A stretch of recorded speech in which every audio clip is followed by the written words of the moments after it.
வணக்கம். நான் உங்கள் அன்பான சயின்டிஃபிக் வேதிக் அஸ்ட்ராலஜர் அஸ்ட்ரோரஞ்சி பேசுகிறேன். நல்லது நினைப்போம், நல்லதே நடக்கும்.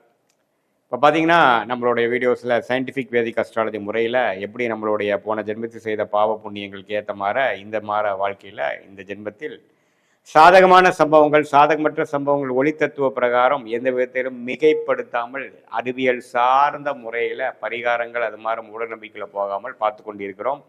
அந்த வகையில் மிதுன ராசிக்காரர்களுக்கு 2026 ஆங்கில புத்தாண்டு எத்தகைய ஒரு அமைப்பு இருக்க போகிறது, பலாபலன்கள் கொடுக்கக்கூடிய அந்த பொது பலன் என்ன அப்படிங்கிறது நம்ம பார்க்குறோம். இது வந்து ஒரு 150% தான் பொருந்தி வரும். ஏன்னா உங்களுடைய ஜென்ம ஜாதகம் நீங்கள் பிறந்த தேதி, பிறந்த நேரம், பிறந்த ஊரை வைத்து போட்டு என்ன லக்னத்தில் பிறந்தீங்க, என்ன தசாபுக்திகள் போய் கொண்டு இருக்கிறது, உங்களோட ஜாதகத்தில் கிரகங்கள் எப்படி இருக்குங்கிறத பொறுத்து தான் நீங்கள் எந்த கர்மாவில் பிறந்திருக்கீங்க, எது மாதிரி விஷயங்கள் அடுத்தடுத்து வரக்கூடிய அமைப்புகள் என்ன அப்படிங்கிற பலாபலன்கள் துல்லியமாக நாம் எடுக்க முடியும். இது இப்போ பார்க்குறது பார்த்தீங்கன்னா 4 ஆண்டு கிரகம் என்று சொல்லப்படுகிற குரு, சனி, ராகு, கேதுகள் கோச்சாரத்தில் எப்படி இருக்கார், இந்த மிதுன ராசிக்காரர்களை எப்படி இப்போது அடுத்த ஒரு வருஷத்துக்கு தாக்குதலை ஒரு மாதிரியான ஒரு பலாபலன்களை கொடுக்கக்கூடிய அமைப்பு எப்படி இருக்குது, எப்படி இன்ஃப்ளூயன்ஸ் பண்ணும் அப்படிங்கிற விஷயத்தை நம்ம ஓவராலாக ஒரு பொது பலனாக பார்க்க போகிறோம்.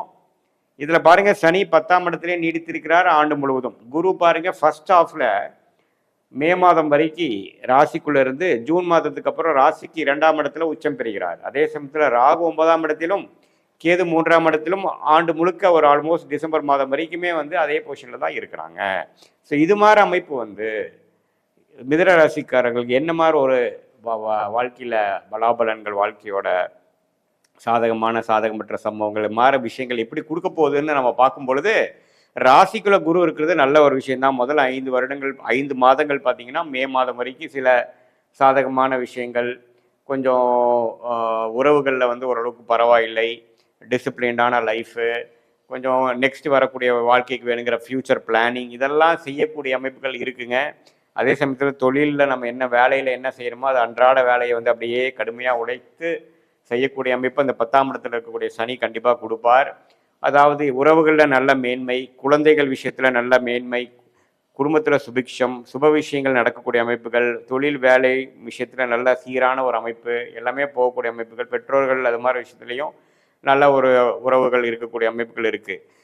ஆண்டின் செகண்ட் ஹாஃப் ஜூன் மாதம் 2026க்கு அப்புறம் பார்த்தீங்கன்னா குரு 2ஆம் இடத்துல உச்சம் பெற்று 6ஆம் இடம், 8ஆம் இடம், 10ஆம் இடத்தை பார்க்குறார். அதுலேருந்து என்ன ஆகுது, பண விஷயங்கள் அதிகமாக வரக்கூடிய அமைப்புகள் இருக்குது. பணம் நீங்கள் வர வேண்டிய பணம், கொடுத்த பணம், முதலீடு செய்தது பெரிய லெவலில் குரோ ஆகி அந்த ஒரு சுப முதலீடு செய்ததை காசாக்குறது, விற்று காசாக்குறது, அதை எடுத்து வேற இடத்த இன்வெஸ்ட் பண்ணுறது, ஷேர் மார்க்கெட்டில் போட்டது பெரிய அளவுக்கு மேலே வர்றது, ஸ்பெக்குலேட்டிவ் கெயின்ஸு, இது மாதிரி வரக்கூடிய பணங்கள், அடுத்தவங்களோட பணம், லோன், அது மூலமாக இந்த பணப்புறக்காட்டம் அதிகமாக இருக்கக்கூடிய செகண்ட் ஹாஃப் ஆஃப் 2026 மிதுன ராசிக்காரர்களுக்கு அற்புதமாக வருகிறது. அது மூலமாக சில கடன் பிரச்சனைகளை தீர்த்து கொள்ளலாம். இதுவரைக்கும் நீங்கள் சில வாய்ப்புகளை கடந்த 2 வருஷமாக சில வாய்ப்புகளை இழந்து விட்டேன், கொஞ்சம் கடன் ஆயிடுச்சு, சில விஷயங்கள் கொஞ்சம் சரியாக செய்யாமல் நம்ம கொஞ்சம் நஷ்டமாயிருச்சு அப்படிங்கிற மாதிரி விஷயத்தெல்லாம் ஈடுகட்டக்கூடிய ஒரு அமைப்பாக இந்த ஒரு அற்புதமான வாய்ப்பாக யார் கொடுக்குறார், இந்த மிதுன ராசிக்காரர்களுக்கு கடவுள் 2026 ஜூன் மாதத்திலிருந்து ஒரு அற்புதமான அமைப்பை கொடுக்குறார்.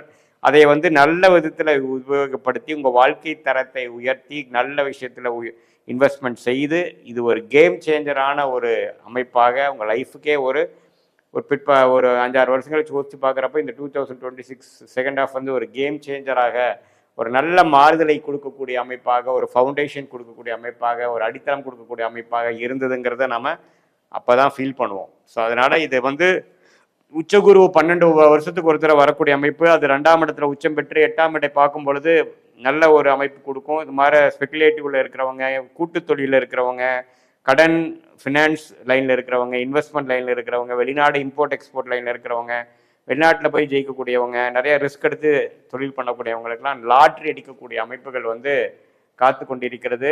அது நல்ல விதத்தில் நீங்கள் யூஸ் பண்ணி அது வேற வரக்கூடிய பலனையும் பார்த்தீங்கன்னா வந்த வேகத்திலே அதை விடாமல் அது ஓரளவு காங்கிரீட்டாக ஒரு 50% 60% பார்த்தீங்கன்னா ஒரு இடத்துல பார்க் பண்ணி அதை சேஃப் பண்ணி அது மூலமாக சில பிரச்சனைகள் தீர்த்து கொண்டேன், என்னோட வாழ்வாதாரத்தை அடுத்த லெவலுக்கு கொண்டு போயிட்டேன் அப்படிங்கிற மாதிரி ஒரு அமைப்பாக இருக்குது. அது நீங்கள் சரியாக மிதுன ராசிக்காரர்கள் செய்து கொள்ள வேண்டும்.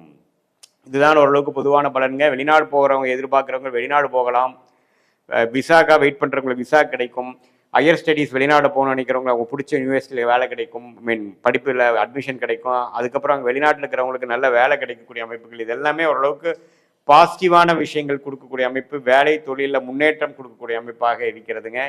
அதே சமயத்தில் இல்லற விஷயங்களில், குடும்ப விஷயங்களில், எல்லா விஷயத்துலையும் ஓரளவுக்கு பாசிட்டிவாக வரக்கூடிய அமைப்புகள். சகோதர விஷயத்தில் வந்து இது வரைக்கும் கொஞ்சம் நெகட்டிவாக இருந்ததுன்னா ஓரளவுக்கு பாசிட்டிவாக வருது. வர வேண்டிய சொத்துக்கள் வரக்கூடிய அமைப்புகள், இதெல்லாமே வந்து மிதுனராசிக்கு வந்து ஓவராலாக ஓரளவுக்கு நல்ல அமைப்புகளை கொடுக்கக்கூடிய செகண்ட் ஹாஃபாக, முதல் ஹாஃப் ஓரளவுக்கு சைலண்டாக இருந்தாலும் சில பிரச்சனைகள் இல்லாத ஸ்மூத்தாக இருக்கிற அமைப்பாக இருந்து, செகண்ட் ஹாஃப் வந்து நம்ம டைனமிக்காக அதிக வேகமாக சில விஷயங்கள் வந்து நீங்கள் எதிர்பார்க்காததுக்கு மேலே வரக்கூடிய அமைப்புகள் இருக்குது. அதை வந்து தொழில் இருக்கிறவங்க, வேலையில் இருக்கிறவங்க கரெக்டான முறையில் உபயோகப்படுத்திக்கணும் அப்படிங்கிறது தான் என்னோட வேண்டுகோள். இது ஒரு பொதுவான பலனே தவிர, உங்களுடைய ஜென்ம ஜாதகத்தில் நீங்கள் எந்த தேதி, எந்த நேரம், எந்த ஊரில் பிறந்து நம்ம ஜாதகத்தை போட்டு அதில் இருக்கக்கூடிய லக்னம் என்ன, நீங்கள் அந்த லக்னத்துக்கு எதுமாற தசாபுக்திகள் போய்கொண்டிருக்கிறது, ராஜயோக தசை போய்கொண்டிருக்கிறதா அல்லது மிகவும் சுமாரான தசை போய்கொண்டிருக்கிறதா, அந்த தசநாதன் கோச்சாரத்தில் எப்படி இருக்கிறார், உங்கள் ஜாதகத்தில் எந்த பாவத்தில் இருக்கிறார், புக்திநாதன் எப்படி இருக்கிறாருங்கிறதெல்லாம் நம்ம சேர்த்து வைத்து பார்க்கும் பொழுது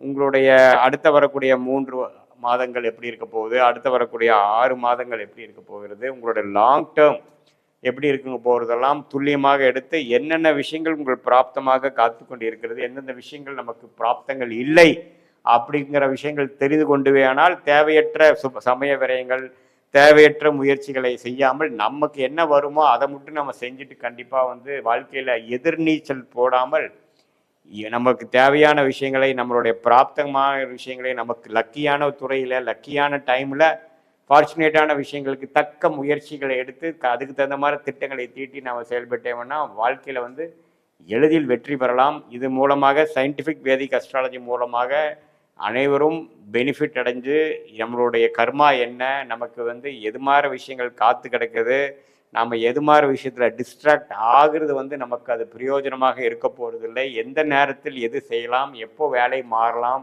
எப்போ இருக்கிற வேலையிலேயே பொறுத்து கொண்டு பிரச்சனைகள் இருந்தாலும் பொறுத்து கொண்டு இருந்து எந்த மாதிரி ஒரு நல்ல டைமுக்காக எப்போ வெயிட் பண்ணலாம், எப்போ பிஸ்னஸ் எக்ஸ்பேண்ட் பண்ணலாம், திருமணம் செய்வதற்கு எது மாதிரி நேரம் நல்ல நேரம், நமக்கு வந்து ஏர்லி மேரேஜா லேட் மேரேஜா, எப்படி காதல் கை கூடுமா, எது மாதிரி அமைப்புகள் இருக்குது அப்படிங்கிறதெல்லாம் நம்மளுடைய உண்மையான கர்மாவை சயின்டிஃபிக் வேதிக் அஸ்ட்ராலஜி முறையில் எந்த விதத்திலும் நம்ம மிகைப்படுத்தாமல் பரிகாரங்கள் அது பண்ணலாம் இது பண்ணலான்னு சொல்லி நாமளே குழப்பிக்காமல் எது நம்மளுடைய வாழ்க்கையில் வந்து கர்மாவாக காத்திருக்கிறதோ அதுக்கு தகுந்த மாதிரி முடிவுகளை நம்ம எடுத்து வாழ்க்கையில் நாம் அதை செயல்படுத்துமே ஆனால் வாழ்க்கையில் எளிதில் நம்ம வெற்றி பெற முடியும் என்று